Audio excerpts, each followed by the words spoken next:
Hello, my name is Alyse.B, and I want to thank you all for coming out to watch my informative speech. The brain, the eyes, the lungs, the hands, the feet. Yes, these are all random body parts and organs that we have, but what if one disease connected them all together and made your life an everyday challenge? Has anyone heard of progressive supranuclear palsy, which I will shorten in the speech to PSP? Does anyone know what a progressive disease is? Most of you answered my survey. About 80% knew what a progressive disease was, but wasn't sure what PSP was. I'm going to explain what the disease is, what the signs and symptoms are, and how to cope and take care of someone with this disease. Most of you know what a progressive disease is and how fast this disease can disable you. Being a certified nursing assistant, I come across cases that I haven't even heard of, and they range, and PSP is one of them, and it affects your everyday life. First, let me tell you about PSP and how it's diagnosed. Progressive supranuclear palsy can also be called Steele-Richardson-Orzechowski syndrome. The National Institute of Neurological Disorders and Stroke, which is part of the National Institute of Health, which I will reference as NIH, states that the disorder's long name indicates that the disease worsens, which is progressive. Progressive means it worsens over time and very quickly. And the cause is weakness, which is palsy, so that's how it gets its name. By damaging certain parts of the brain. Progressive means the disease moves quickly when it's in its stages and needs to be monitored closely. The disease has a life expectancy of 5 to 10 years, but according to the case report of physical therapy, some will live with 16 years from constant therapy. According to the Mayo Clinic, which a lot of us hear about, it's an uncommon brain disorder that causes serious health problems with walking, balance, and eye movements. It also states that it is the deteriorations of cells in the brain that control body movement and that is caused by an abnormal amount of protein called tau. So an abnormal amount of protein in the brain is literally causing this all. According to the NIH, this disease results from damage to nerve cells in the brain and is commonly misdiagnosed to be Parkinson's disease. So like on here, you can see a normal brain, Parkinson, and PSP. So when they do an MRI, they think it's Parkinson's and they misdiagnose it. And the only reason they know it's PSP is because of how quickly it affects you. So like Parkinson's, you get a shake. PSP, it cripples you with week to week, month to month.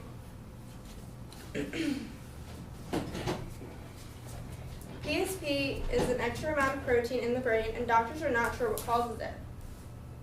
The Mayo Clinic and NIH say that it usually affects people in their 60s, and that 3 to 6 people out of 100,000 are diagnosed with PSP. Like in my client's case, she's in her early 60s.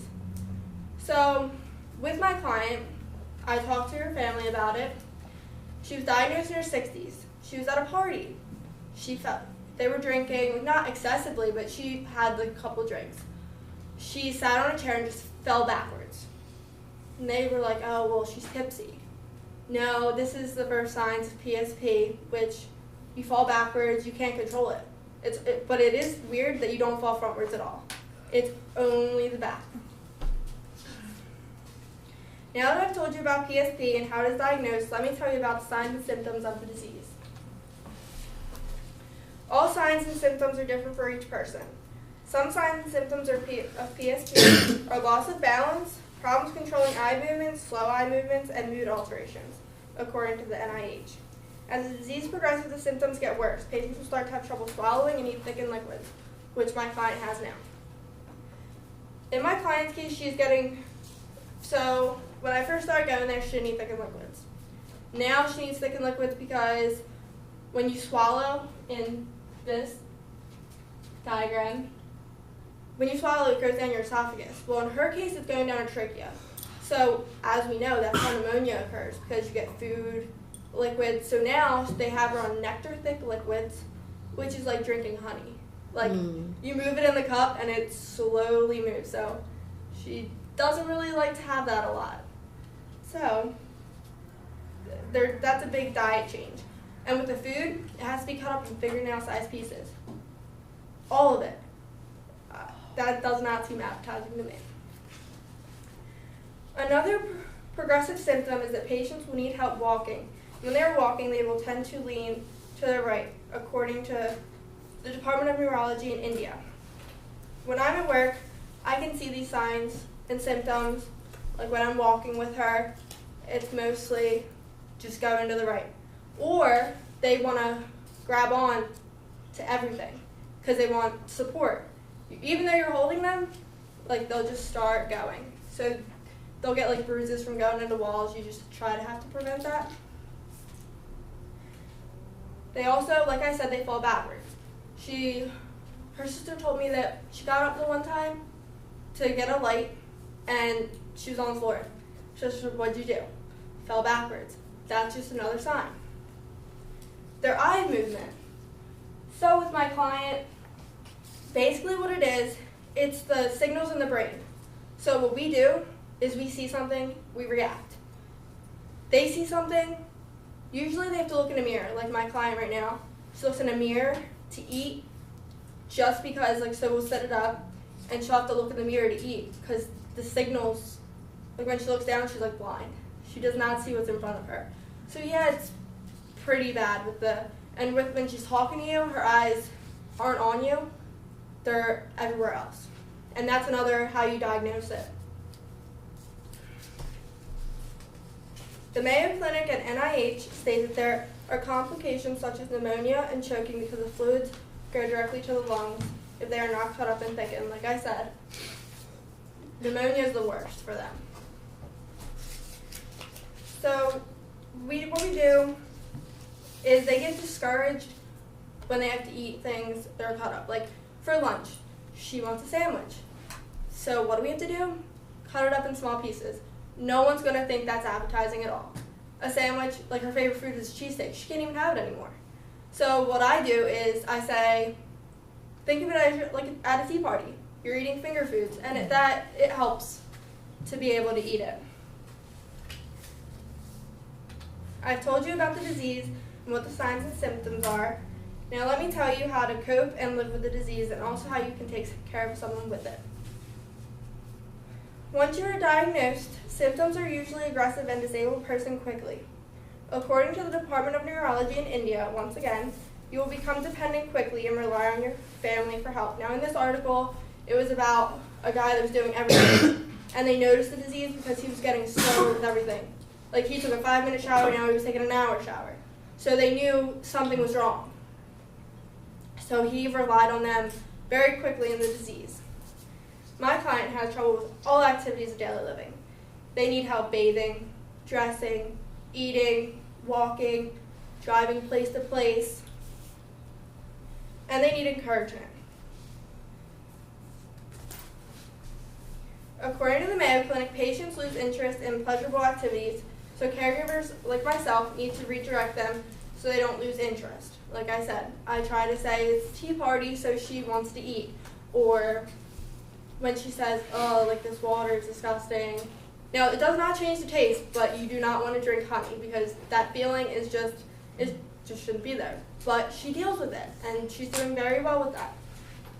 They are encouraged to attend physical therapy to regain balance, speech therapy to strengthen their voice. They are encouraged to get out of the house and do daily activities, which the physical therapy can help a lot with their balance. So if they are leaning to the right, they can try, their core muscles will redirect it, but it's still hard because the brain is very powerful to the body. In my research, a case study by physical therapists, a client participated consistently in a regular group exercise program for 10 years, and it reduced his fall risk, maintained a balance, and got them walking with a walker in public, which is great. Because if you can manage signs and symptoms, the disease won't be that bad. So with my client, she goes to an adult daycare to get her out of the house, but I also take her to exercise class, and what I realized is this exercise class, some of them are slow, so it's like yoga. You can't have someone like that in yoga because their arms are so rigid that they need an upbeat class to fit in. So we changed her schedule just so she could do that, and she enjoys it. So if they enjoy doing that, that's something that's going to help them, that's really good. Coping with this disease is hard, and dealing with someone with this disease is even harder for family, for the caregivers, because you see them change drastically. Like, I saw a picture of her from a year ago, completely different, and that's heartbreaking because in that amount of time they were living a normal life. She lived out in California with her daughter to this. So it's very hard seeing someone just deteriorate week after week because she changes every single week. 1 week she can swallow fine. Next week she's coughing. And like what we started in the beginning of class where we breathe in and we let a breath out, I do that with her exercises too. It helps with swallowing and it helps with your speech skills. And some of the exercises like you think are silly, like you have to say hard K words, but this actually helps them, and it's proven. The coping process is difficult, but we must remain positive and help them live their best life. For example, I will talk to my client and get her nails done, and that brings her spirits up.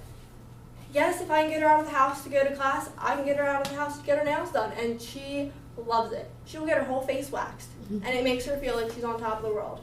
And that's a great feeling to see her happy.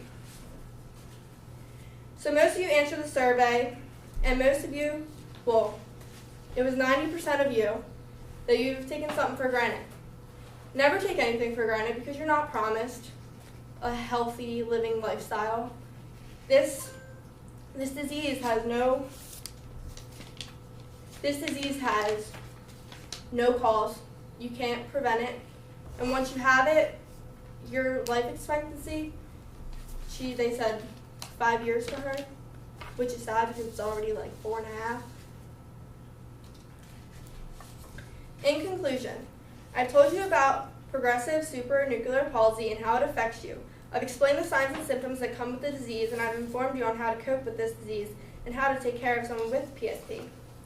Just remember to never take anything for granted and live life to the fullest, because you never know what could happen. If anyone you know is diagnosed with PSP now, you know what they are going through, and to encourage them and help them. So if somewhere down the line, someone is diagnosed with PSP, always support them and encourage them to do their best.